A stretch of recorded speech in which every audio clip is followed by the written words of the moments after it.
আমি শুরুতে আল্লাহ রাব্বুল ইজ্জা ওয়াল জালালের দরবারে শুকরিয়া জ্ঞাপন করছি, যিনি আমাদেরকে এরকম চমৎকার একটি বরকতময় প্রোগ্রামে একত্রিত করেছেন। আমরা সবাই পড়ছি কালিমাতুশ শুকর আলহামদুলিল্লাহ।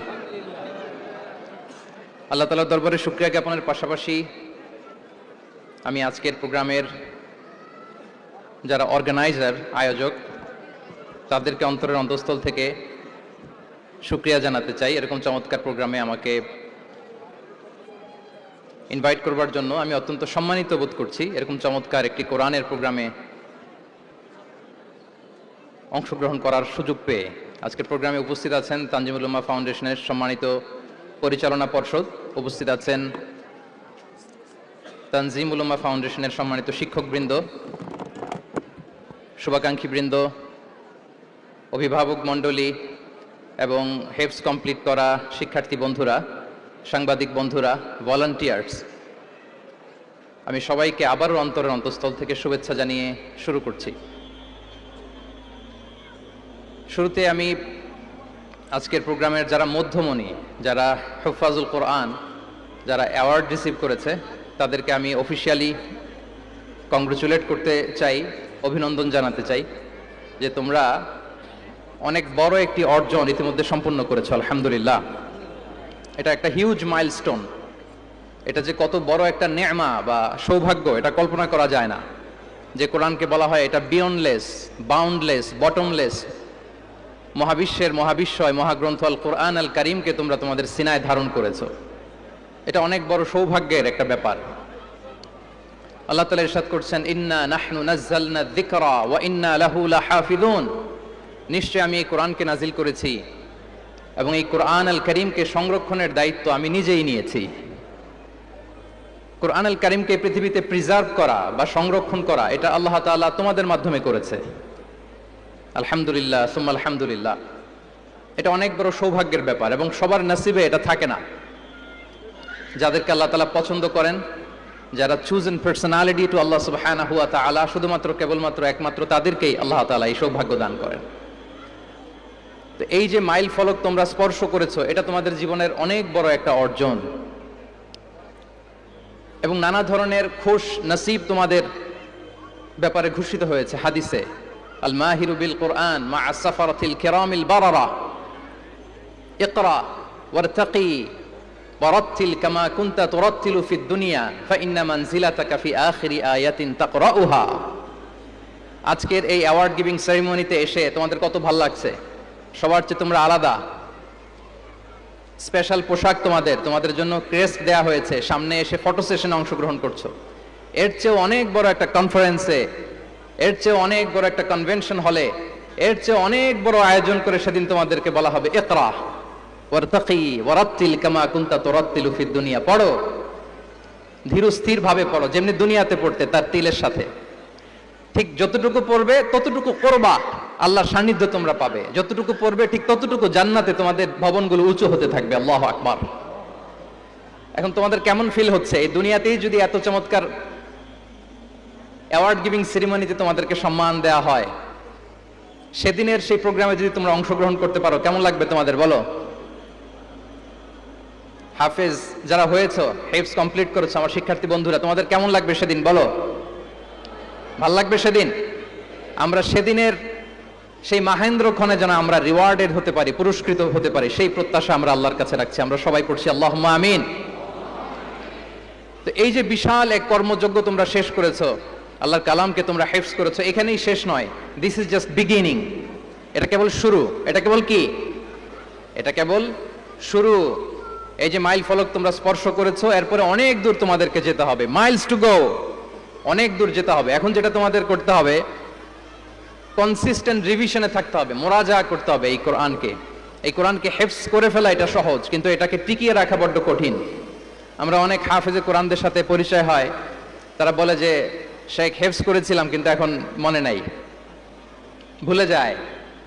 তো হেফজ করে ফেলাটা সহজ, কিন্তু এটা সিনায় রাখা মরণ অবধি, যতদিন দুনিয়াতে বেঁচে থাকি ঠিক ততদিন এই কোরআনকে প্রিজার্ভ করা, সিনাতে রাখা, এটা বড্ড কঠিন, অনেক বড় চ্যালেঞ্জ এটা তোমাদের জন্য। সো এই continuous revision of the holy Quran, এটা তোমাদের লাগবে। আল মুদাওয়ামাতু আলা কিরাআতিল কোরআন, প্রতিদিন ডেইলি বেসিসে এটা তোমাদের ডেইলি ওজিফা করে নিতে হবে। আমি সম্মানিত অভিভাবকবৃন্দ যারা আছেন তাদেরকেও বলবো যে এটা একটা টিম ওয়ার্ক, আপনাকেও হেল্প করতে হবে। এখানে আপনার বাচ্চা কোরআন তেলাওয়াত করবে, আপনাকে শোনাবে, আপনি তাদেরকে শোনাবেন।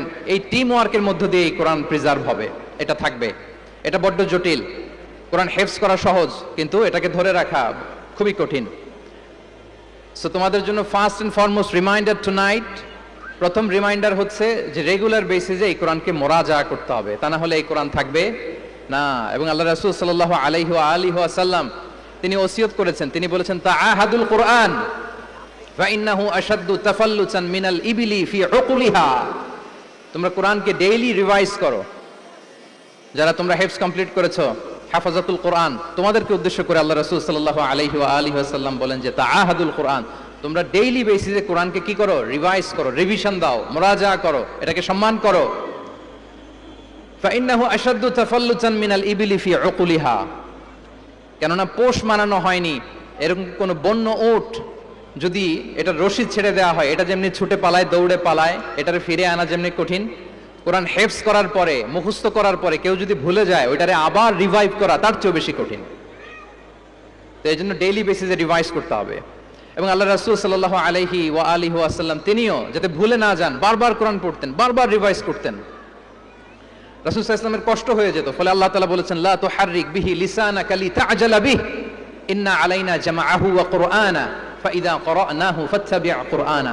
নবী, আপনি তাড়াহুড়ো করে এত কষ্ট, এত প্রেসার আপনার উপর নেওয়ার দরকার নেই, আমি আপনাকে পড়িয়ে দেব। জিবরিল যখন পড়ে শুধু ফলো করেন, সেটা একবার পড়ে নিন, মুখস্থ আমি আল্লাহ করে দেব। সানুকরিউকা ফালা তানসা, আপনি আর ভুলবেন না। এরপরেও আল্লাহ রাসূল সাল্লাল্লাহু আলাইহি ওয়া আলিহি ওয়াসাল্লাম রেগুলার বেসিসে কোরআন পড়তেন, সাহাবাদেরকে কোরআন শোনাতেন, আবার সাহাবাদের কাছ থেকে কোরআন শুনতেন। সো এই কোরআনকে যদি তোমরা তোমাদের সিনায় আজীবনের জন্য রেখে দিতে চাও সযত্নে, তোমাদেরকে রিভিশন দিতে হবে। এখন খুব বেশি বেশি revise and revise, revise after revise তোমাকে দিতে হবে। এবং সারা বছর কোরআনের যতটুকু নাজিল হতো, আল্লাহ রাসূল সাল্লাল্লাহু আলাইহি ওয়া আলিহি ওয়াসাল্লাম রমাদান আল মুবারাকে জিবরিল আলাইহিস সালামের সাথে রিভিশন করতেন। সারা বছর যা নাজিল হলো এটা আল্লাহ রাসূল সাল্লাল্লাহু আলাইহি ওয়াসাল্লাম জিবরিল আলাইহিস সালামকে শোনাতেন, আবার জিবরিল আলাইহিস সালাম আল্লাহ রাসূল সাল্লাল্লাহু আলাইহি ওয়াসাল্লামকে অতটুকু শোনাতেন। যে বছর তিনি ইন্তেকাল করবেন ওই বছর দুইবার তিনি গোটা কোরআনকে জিবরিল আলাইহিস সালামের সামনে পেশ করেছেন, শুনিয়েছেন। আবার জিবরিল আলাইহিস সালাম দুইবার আল্লাহর হাবিব সাল্লাল্লাহু আলাইহি ওয়া আলিহি ওয়াসাল্লামকে শুনিয়েছেন। আল্লাহু আকবার। তাহলে এটাই হচ্ছে সুন্নাহ। তিনি তো পৃথিবীর প্রথম হাফেজ নাকি? আল্লাহ রাসূল সাল্লাল্লাহু আলাইহি ওয়াসাল্লাম প্রথম হাফেজ ছিলেন না? উনি রেখেছেন কিভাবে? কোরআনকে প্রিজার্ভ করেছেন কিভাবে? রিভিশনের মাধ্যমে, রিভিশন এন্ড রিভিশন। তাহলে the first and foremost reminder for tonight in this ceremony for all of you today, you have to revise a lot, you have to recite a lot. প্রতিদিন recite করতে হবে, প্রতিদিন revise দিতে হবে। এটা আমাদের মনে থাকবে তো নাকি? শিক্ষার্থী বন্ধুরা আওয়াজ করো, মেক এ নয়েজ, মনে থাকবে ইনশাআল্লাহ বিইذنিল্লাহ। তাহলে প্রথম কাজ হচ্ছে আমাদেরকে রিভাইজ করতে হবে। পাশাপাশি এই যে 114 সূরা তোমরা এই সিনার ভিতরে নিয়ে নিলা, মুখস্থ করে ফেললা, আল্লাহ তাআলা যা বলার তিনি সব এই কোরআনে বলে দিয়েছেন, নতুন করে আর কিছু বলবেন না। এটা তো দ্য লেটেস্ট রিভিলেশন, এরপরে আর কোনো ওহী আসবে না, প্রত্যাদেশ আসবে না। ফলে আল্লাহ তাআলা আমাদেরকে যা বলার সব বলে দিয়েছেন। মুখস্থ করার বড় কাজ এখন যেহেতু শেষ, এবার আমরা বোঝার জন্য উঠে পড়ে লাগবো। কোরআনকে বুঝতে হবে আমাদের মাতৃভাষায়। এই কোরআনের মর্মবাণী, মর্মার্থ, আল্লাহ তাআলা কি ডুজ এন্ড ডোন্টস আমাদের জন্য দিয়েছেন, কি করা যাবে কি করা যাবে না সব তিনি বলে দিয়েছেন। এটা আমাদেরকে বুঝতে হবে। আমরা গত বছর একটা বই লিখেছি এক নজরে কোরআন নামে। আমরা খুব সহজে 114 সূরার সামারি, সিনপসিস এই কোরআনে নিয়ে এসেছি, এই বইটিতে নিয়ে এসেছি। ফলে কেউ কোরআনের বঙ্গানুবাদ পড়ার আগে বা তাফসির পড়ার আগে যদি এক নজর এই বইটাতে একটু চোখ বোলায়, একটু গো থ্রু করে, তার জন্য কোরআন বোঝাটা একেবারে সহজ হয়ে যাবে ইনশাআল্লাহ বিইذনিল্লাহ। এই বই ছাড়াও আরো অনেক অনেক বই সম্মানিত লেখকরা তারা লিখেছেন। আমরা যেন কোরআনের সাথে নিজেদের অ্যাটাচমেন্ট বাড়াই, মাতৃভাষায় যেন আমরা কোরআনকে বুঝি, আমরা কোরআনের অনুবাদ যেন ডেইলি বেসিসে পড়ি, কোরআনের সহজ সরল যে তাফসির আছে এই তাফসিরগুলো যেন আমরা পড়ি। এটাকে বলে তাদাব্বুর। যে আয়াত দিয়ে আমি শুরু করেছি, আফালা ইয়াতাদাব্বারুনাল কোরআন আম আলা কুলুবিন আকফালুহা, আল্লাহ বলছেন তারা কি গভীর মনোযোগের সাথে কোরআন পড়বে না? উইথ ভাস্ট কনসেন্ট্রেশন, খুব ধ্যানমগ্নতার সাথে খুব মনোযোগ দিয়ে কি তারা কোরআন পড়বে না? নাকি তাদের হৃদয়ে তালা ঝুলে আছে? আমাদের হৃদয়ের জং ধরা তালা যদি আমরা খুলতে চাই এটা আনলক করতে হবে আল কোরআন আল কারিম দিয়ে। তাহলে প্রথম রিমাইন্ডার হচ্ছে রিভিশন। আমার প্রিয় হাফেজ ভাই এবং বোনেরা, আমরা যেন রিভিশন দেই বেশি বেশি। 2 নম্বর কথা হচ্ছে আমরা যেন কোরআনের মর্মবাণী বাংলায় বুঝবার চেষ্টা করি, কোরআনের তাফসির যেন আমরা পড়ি, আমরা যেন তাদাব্বুরে কোরআন করি, কোরআনের যে রিফ্লেকশনগুলো আছে এগুলো যেন আমরা ধারণ করতে পারি। তাদাব্বুর শব্দটা বেসিক্যালি এসেছে আরবি শব্দ দুবুর থেকে। দুবুর, দুবুর শব্দের অর্থ হচ্ছে পেছন, যে কোনো জিনিসের পেছনকে বলে, আমাদের পেছনটাকেও বলে দুবুর।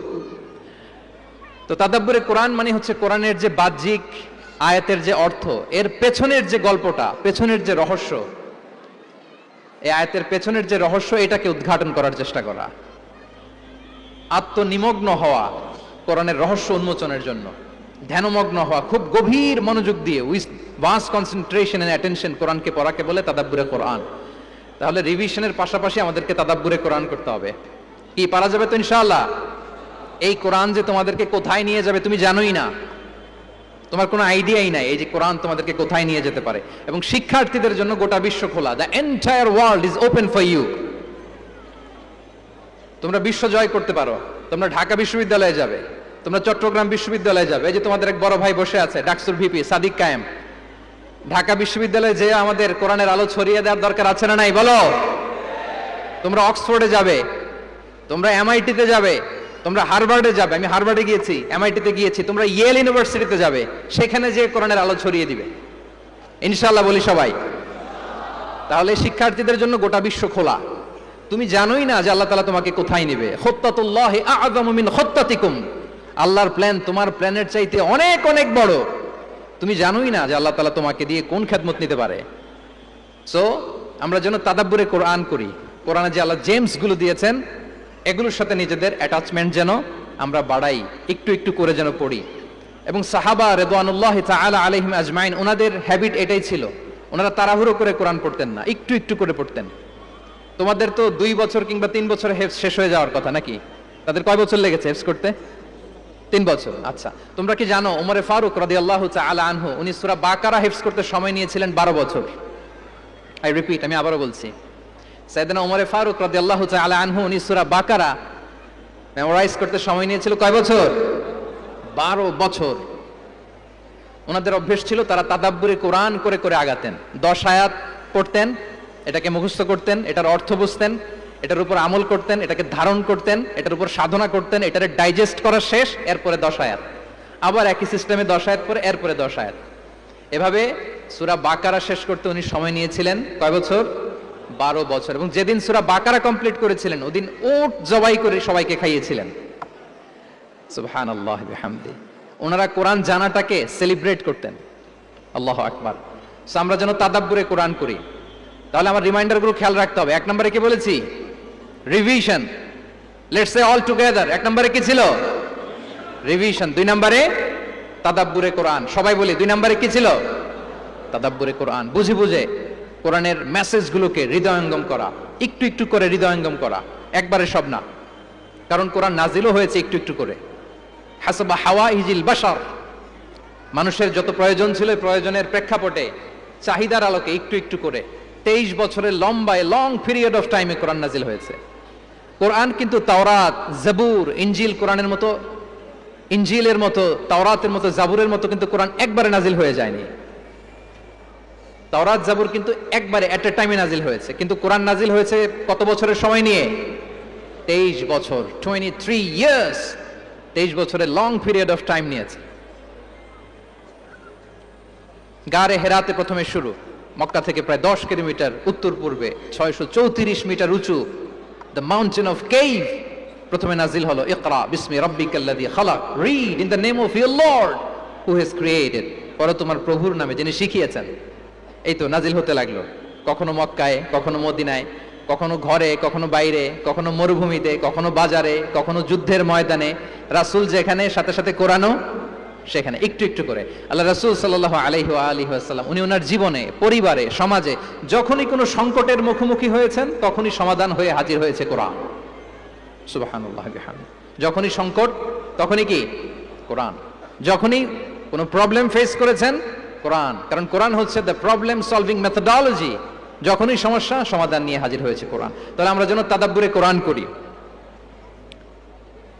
পৃথিবীর সবচাইতে ইন্টারেক্টিভ বুক এটা, একটু একটু করে নাজিল হয়েছে, খুবই জীবন ঘনিষ্ঠ। তোমরা যত পড়বে, যত রিসার্চ করবে, যত এক্সপ্লোর করবে, তত এই জ্ঞান, এই নলেজ, এই রহস্য তোমাদের কাছে ধরা দেবে। তাহলে 1 নম্বরে হচ্ছে রিভিশন, 2 নম্বরে হচ্ছে তাদাব্বুরে কোরআন, যেটা বলেছি যে এটা ইন্টারেক্টিভ বুক। যখনই রাসূল সাল্লাল্লাহু আলাইহি ওয়াসাল্লাম সমস্যার সম্মুখীন হয়েছেন, তখনই কোরআন আলোকবর্তিকা হয়ে হাজির হয়েছে। এবং কোরআনকে আল্লাহ আলো বলেছেন অনেক জায়গায়, ওয়ানসালনা ইলাইকুম নূরাম মুবিনা, নূর বলেছেন আল্লাহ তাআলা, এটা আলোকবর্তিকা। কিতাবুন আনসালনাহু ইলাইকা লিতুখরিজান নাসা মিনাজ যুলুমাতি ইলান নূর, অন্ধকারাচ্ছন্ন মানুষগুলোকে আলোর পথে নেয়ার জন্য আল্লাহ তাআলা এই কিতাবকে পাঠিয়েছেন, ক্রাইটেরিয়ান করে পাঠিয়েছেন। এই কোরআনের সাথে যদি আমার প্রিয় শিক্ষার্থী বন্ধুরা তোমাদের অ্যাটাচমেন্ট গড়ে ওঠে, সারা জীবনের জন্য তুমি সেফ। It's a criterion. কোরআন পড়লে, কোরআন জানলে কোনটা সত্য কোনটা মিথ্যা কোরআনের লেন্স দিয়ে তুমি পরখ করতে পারবে।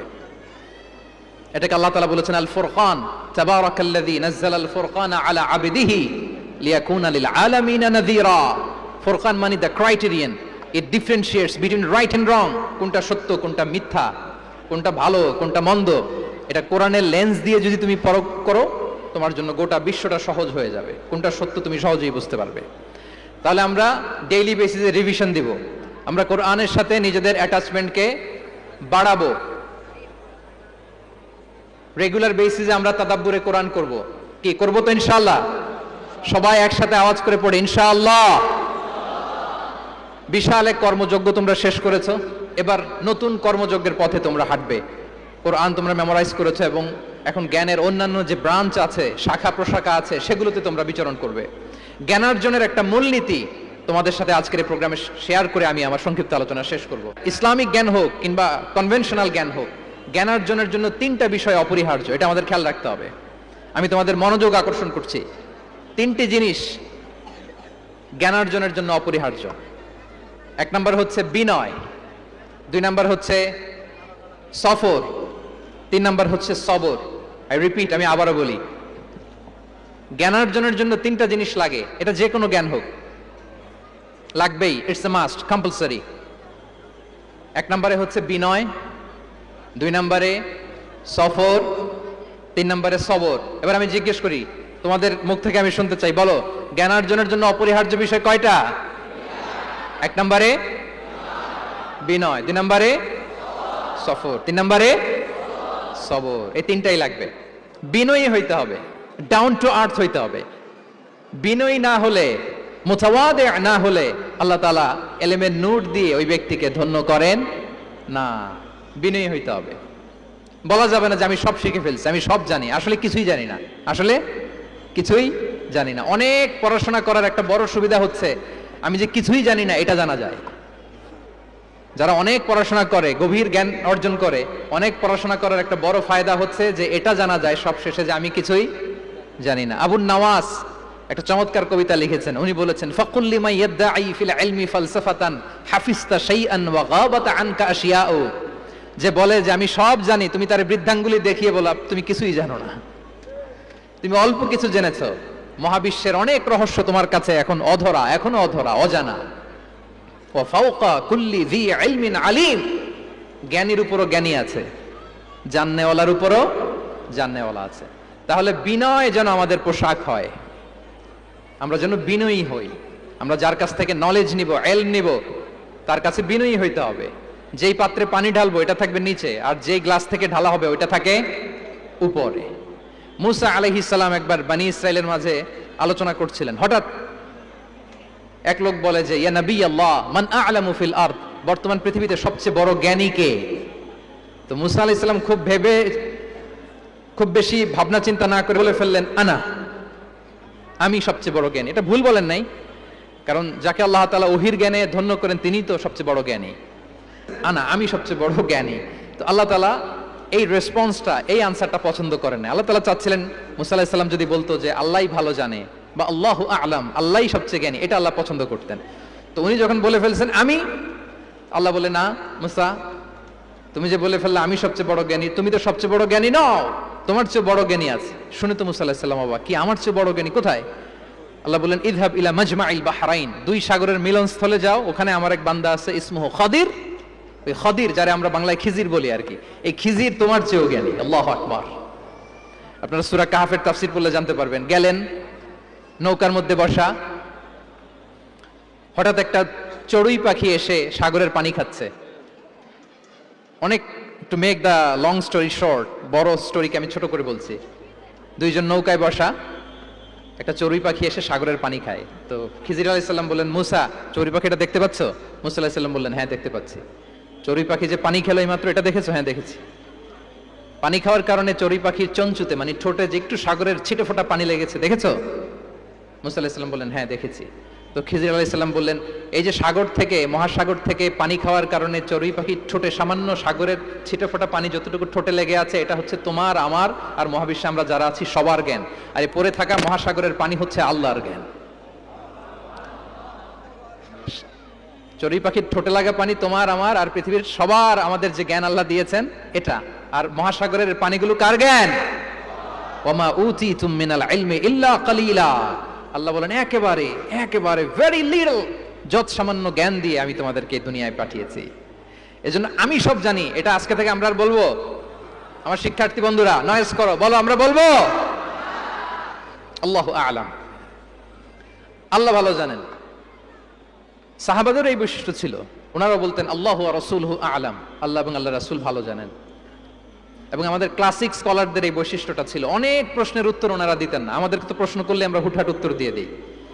অন এন অ্যাভারেজে 10টা প্রশ্ন করলে ইমাম মালিক এর মধ্যে অধিকাংশ প্রশ্নের উত্তরে বলতেন আনা লা আ'লাম, আমি জানি না। আমি জানি না এটা যখন আমরা বলতে শিখি, তখনই বেসিক্যালি আমরা নলেজেবল হয়ে উঠি, জ্ঞানী হয়ে উঠি। তাহলে জ্ঞানার্জনের জন্য অপরিহার্য কয়টা বিষয় বলেছিলাম, মনে আছে না? ঘটনা শুনতে শুনতে কয়টা মোট? 1 নম্বরে বিনয়। আমরা বিনয়ী হব। আওয়াজ করে বলি, আমরা কি হব? আমরা বিনয়ী হব। এই যে আমরা কোরআন হেফজ করলাম, এরপরে তুমি যদি বুখারী হেফজ করো, মুসলিম হেফজ করো, এটা তোমার বাহ্যিক জ্ঞান অর্জন হয়েছে। জ্ঞানের দুইটা সাইড, একটা ইন্টারনাল নলেজ আর একটা হচ্ছে এক্সটার্নাল নলেজ। বাহ্যিক জ্ঞান এটা হয়েছে, আরেকটা আছে ইন্টারনাল নলেজ, এটাকে বলে অন্তর্নিহিত জ্ঞান। ইলমে লাদুন্নি ওয়া আল্লামনাহু মিন লাদুন্না ইলমা। এটা শুধু কোরআন হেফজ করলেই হয় না, এটা কোরআন পড়ার পরে, হাদিস পড়ার পরে, এগুলোর উপর আমল করার পরে, বছরের পর বছর সাধনা করার পরে আল্লাহ তাআলা কোনো ব্যক্তিকে ইলমের নূর দেন। এটা এত সহজ না। আমরা এক্সটার্নাল নলেজ, বাহ্যিক জ্ঞান খুব সহজেই রিসিভ করতে পারি, কিন্তু ইন্টারনাল নলেজ, যেটা অন্তর্নিহিত জ্ঞান, যেটা তোমার দূরদৃষ্টি বাড়াবে, তোমার ফেরাসাত বাড়াবে, তোমার বিচক্ষণতা বাড়াবে, তোমার ফার সাইটেডনেসকে বাড়াবে, ওই অন্তর্নিহিত জ্ঞানের জন্য বছরের পর বছর সাধনা করতে হয়। সো আমরা যেন বিনয়ী হই, এটা হচ্ছে নাম্বার 1। 2 নাম্বার কি বলেছিলাম? সফর। ফানজুরু কাইফা কানা আকিবাতুল মুকাজ্জিবিন। আল্লাহ বলে সফর করো, সিরু ফিল আরদ, ট্রাভেল করো। ট্রাভেল করলে তোমার চোখ খুলে যাবে। তুমি যদি পেট্রাতে যাও, জর্ডানের পেট্রায়, তোমার চোখ খুলে যাবে। তুমি যদি ফেরাউনের লাশ দেখে আসো, তুমি অবাক হয়ে যাবে। তুমি যদি জর্ডানের ডেড সি ঘুরে আসো, তুমি অবাক হয়ে যাবে। 1000টা বই পড়ে তুমি ওই জ্ঞান অর্জন করতে পারবে না, যেই জ্ঞান তুমি ট্রাভেলিং করে অর্জন করতে পারবে। তাহলে ভ্রমণ করতে হবে। আর 3 নম্বরে কি বলেছিলাম? সবর, মানে হার্ড ওয়ার্কিং হইতে হবে। পরিশ্রমের কোনো বিকল্প নাই। There is no alternative to be hard working. কোনো বিকল্প নেই, হার্ড ওয়ার্ক তোমাকে করতেই হবে। এটাই সবর। এই 3টা প্রশিক্ষণই আল্লাহ তাআলা মুসা আলাইহিস সালামকে দিয়েছিলেন। লম্বা ঘটনা, তিনি খিজির আলাইহিস সালামের সাথে সফর করেছেন, ওনার কাছে যে বিনয়ী হয়েছেন, তারপরে বারবার উনি ধৈর্যহারা হয়ে যাচ্ছিলেন, আল্লাহ ধৈর্যেরও পরীক্ষা নিয়েছেন। তাহলে বিনয়, সফর এবং সবর, এই 3টা জিনিস জ্ঞানার্জনের জন্য অপরিহার্য। এই ফিচারগুলো দিয়ে, এই ক্যারেক্টারিস্টিক্স গুলো দিয়ে যেন আল্লাহ তাআলা আমাদেরকে ধন্য করে। আমরা সবাই পড়ি আমিন।